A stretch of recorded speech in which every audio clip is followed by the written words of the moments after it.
بسم اللہ الرحمن الرحیم۔ عشر کی حقیقت اور عشر کے بارے میں چند باتیں پوچھی گئیں۔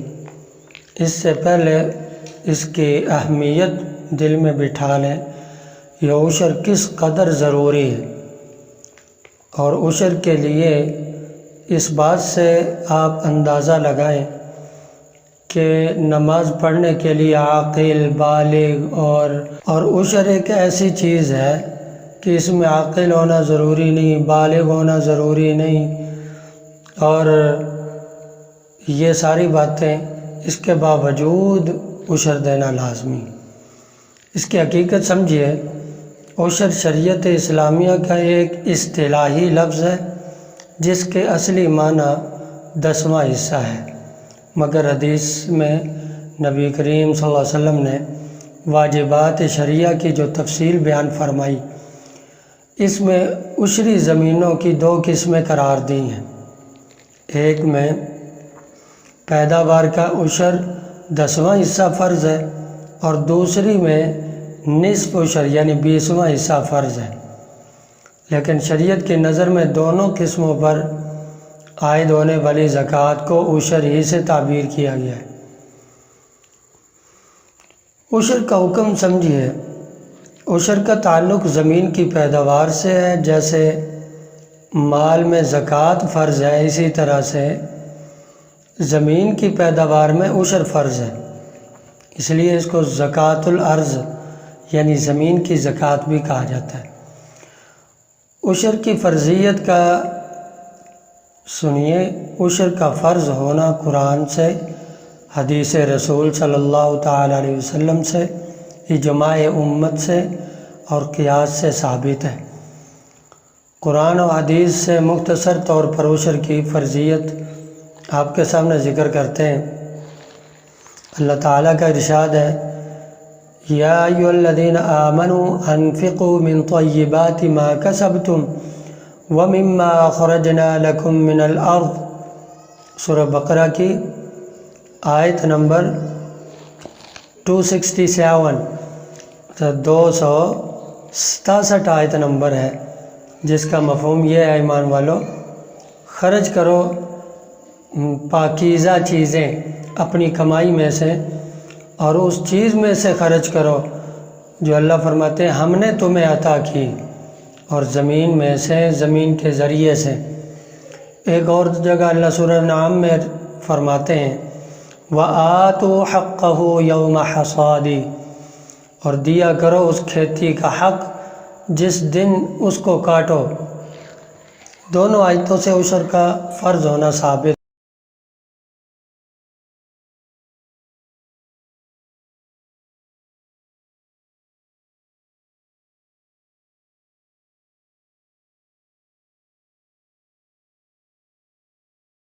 ہوتا ہے۔ اور حدیث رسول صلی اللہ علیہ وسلم سے اس کا ثبوت یہ ہے کہ حضور نے فرمایا، مفہوم اس کا یہ ہے کہ بارانی زمینیں جہاں آبپاشی کا کوئی خرچ نہیں ہوتا، تو زمینوں کی پیداوار اس کا عشر بطور زکوٰۃ فرض ہے، اور جن زمینوں کو نہری پانی مول لے کر پانی سے سیراب کیا جائے تو اس میں نصف عشر ہے، یعنی 20واں حصہ فرض ہے۔ یہ دیکھیں اللہ تعالیٰ اپنے بندے کا کتنا خیال رکھتے ہیں، لیکن بندے کو یہ ہے کہ میرا پیٹ بھر جائے، غریب کا حصہ بھی کھا لوں، پڑوسی کا حصہ کھا لوں، اور غریب چاہے وہ پڑوسی ہے، چاہے محلے کا ہے، کوئی بھی ہے، اس کا حصے کھائے جا رہا ہے، اس کا حق کھا رہا ہے۔ آپ کو اللہ نے آج دیا ہے، کل اللہ محتاج بھی کر سکتا ہے، تو اللہ تعالیٰ نے کتنا خیال رکھا ہے تمہاری زمینوں میں۔ اگر تم نے اپنا خرچ کیا ہے، محنت زیادہ کی ہے، تو اللہ فرماتے ہیں تھوڑا عشر کم دے دو صحیح۔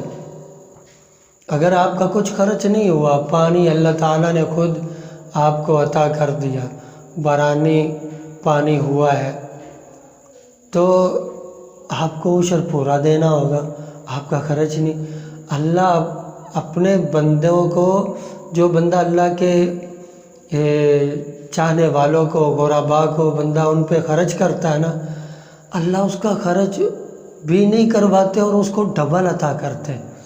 اور یاد رکھیں، غریبوں کے ساتھ ہمدردی کر کے، غریبوں کے ساتھ ان کی مدد و نصرت کر کے دل کو جو سکون ملتا ہے نا، یقین کریں وہ سکون محلات میں نہیں رکھا ہوا، وہ سکون گاڑیوں میں نہیں رکھا ہوا۔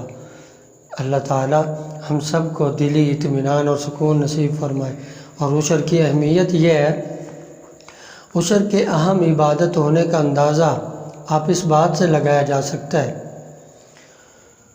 کہ احکام شریعہ میں عاقل ہونا، بالغ ہونا یہ شرط ہے، مگر زمین کے عشر پر یہ شرط نہیں ہے، اللہ نے یہ شرط ہٹا دی۔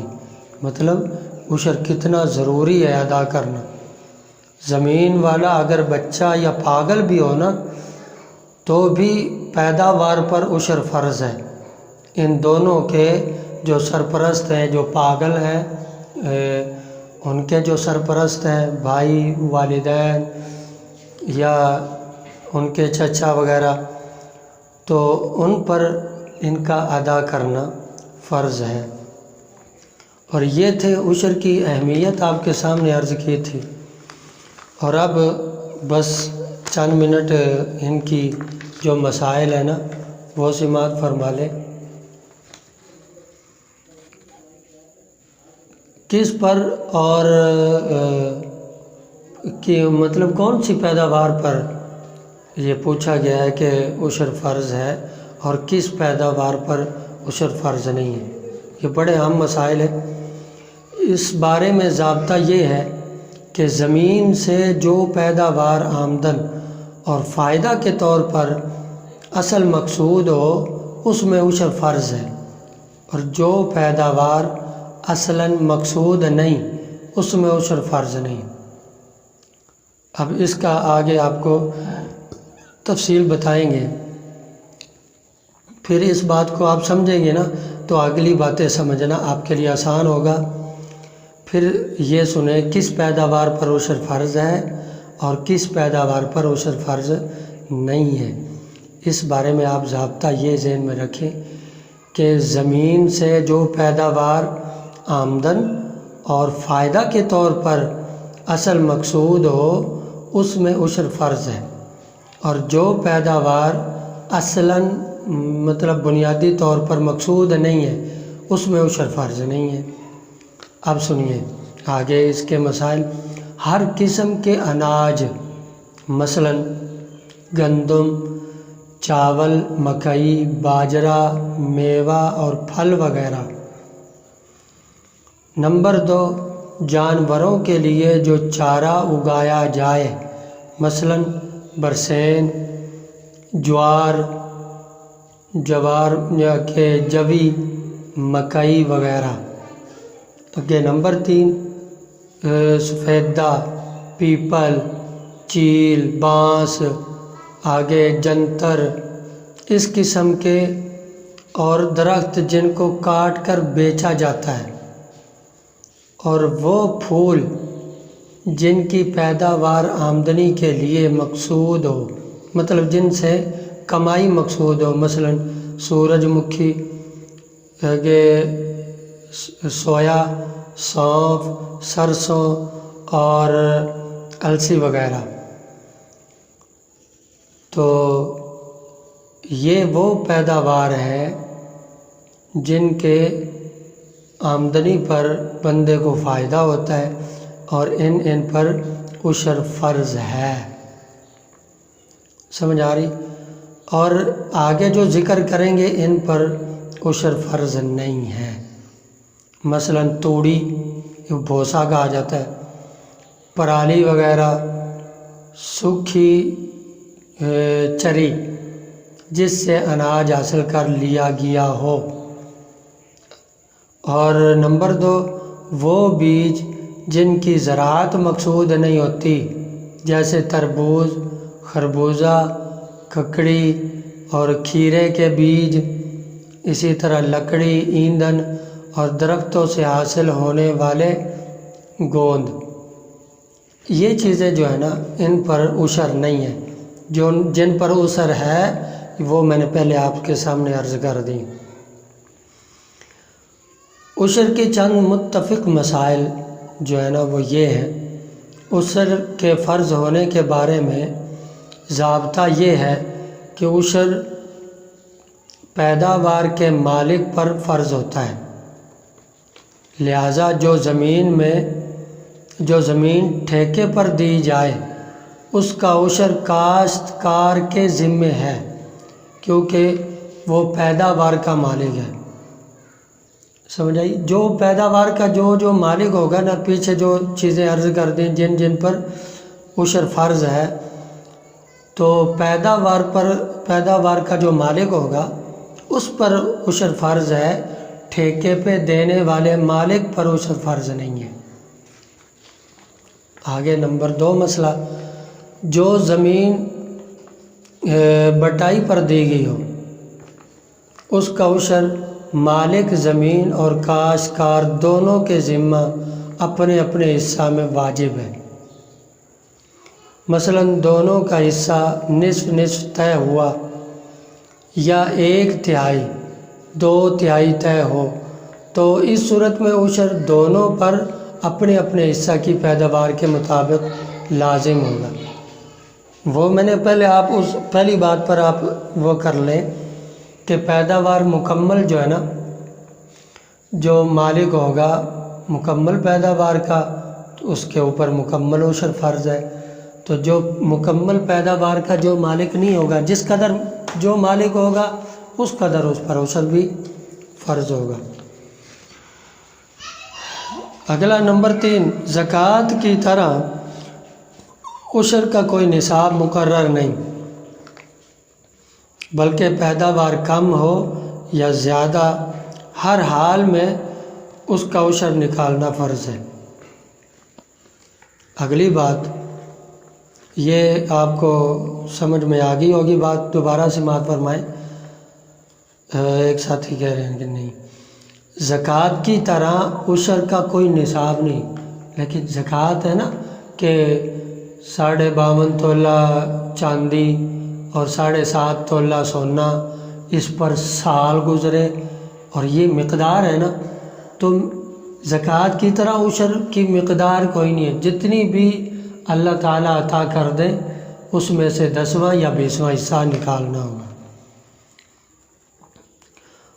اگلی بات، عشر کل پیداوار کے اعتبار سے نکالنا ضروری ہے۔ فصل کی کاشت، بیج، کھاد اور کھائی وغیرہ پر ہونے والے اخراجات اس سے نہیں نکالے جائیں گے۔ مطلب اب کل پیداوار ہو گئی ہے 50 من، اب یہ ہے 50 من سے بندہ کوئی کہے کہ میں اپنا ٹھیکہ نکال لوں، ٹھیکہ نکالنے کے بعد اپنے سپرے، کھاد، پانی اس کا خرچہ نکالوں، بعد میں عشر نکالوں گا، تو یہ غلط بات ہے۔ ہاں البتہ کھیت سے گھر یا منڈی تک لے جانے کا کرایہ نکالا جائے گا۔ اگر بعض ہوتے ہیں جیسے کسی علاقے میں کہ جو منڈی کے خریدار ہوتے ہیں وہ کھیتوں سے ہی آ کر اٹھا لیتے ہیں فصل وغیرہ، تو پھر تو وہ بچ گئے، ورنہ کوئی بندہ کہے کہ میں اس عشر کی پیداوار پر جو خرچ ہوا ہے، عشر کی پیداوار پر جو خرچ، پانی کا خرچ ہوا، کھاد کا جو خرچ ہوا، سپرے کا جو خرچ ہوا، وہ نہیں نکال سکتا۔ ہاں البتہ کٹ جانے کے بعد، فصل کٹ گئی، کٹ جانے کے بعد اب اس کو لے جاتے ہوئے جو آپ کو خرچ ہوا ہے، تیل کا خرچ ہوا ہے، گاڑی کا خرچ ہوا ہے، تو اس کا وہ منڈی تک لے جانے کا کرایہ آپ نکال سکتے ہیں۔ اگلی بات، عشر کے فرض ہونے کے لیے سال کا گزرنا شرط نہیں ہے، میں نے پہلے عرض کر دیا، یہ پرچی جو ہے نا دوبارہ آ گئی، شرط نہیں ہے، بلکہ سال میں جتنی دفعہ پیداوار ہوگی، 2 بھی نہیں ہے، کوئی کہے کہ جی اصل میں تو 2 ہے کہ پیداوار 6 ماہ کی، کوئی کچھ 3 فصلیں بھی حاصل کرتے ہیں، اس لیے 3 فصلیں ہوں، سال میں 4 ہوں، 5 ہوں، 2 ہوں، جتنی دفعہ پیداوار ہوگی تو جتنی دفعہ فصلیں لی جائیں گی اتنی ہی بار اس کو عشر دینا ضروری ہوگا۔ آخری بات، اگر کوئی فصل پکنے سے پہلے کھڑی فصل فروخت کر دی جائے تو عشر خریدار پر فرض ہوگا، اگر پکنے کے بعد فروخت کی گئی تو عشر بیچنے والے پر فرض ہوگا۔ بڑی اہم بات پوچھی گئی، ماشاءاللہ، اللہ سوال کرنے والے کو جزائے خیر دے۔ ہاں، اگر کوئی فصل پکنے سے بھی پہلے کھڑی فصل فروخت کر دی تو عشر جو ہے نا خریدار پر فرض ہوگا، اگر پکنے کے بعد فروخت کی گئی تو عشر بیچنے والے پر فرض ہوگا۔ اللہ پاک ہمیں سب کو عمل کی توفیق نصیب فرمائے، سمجھ نصیب فرمائے۔ السلام علیکم ورحمۃ اللہ وبرکاتہ۔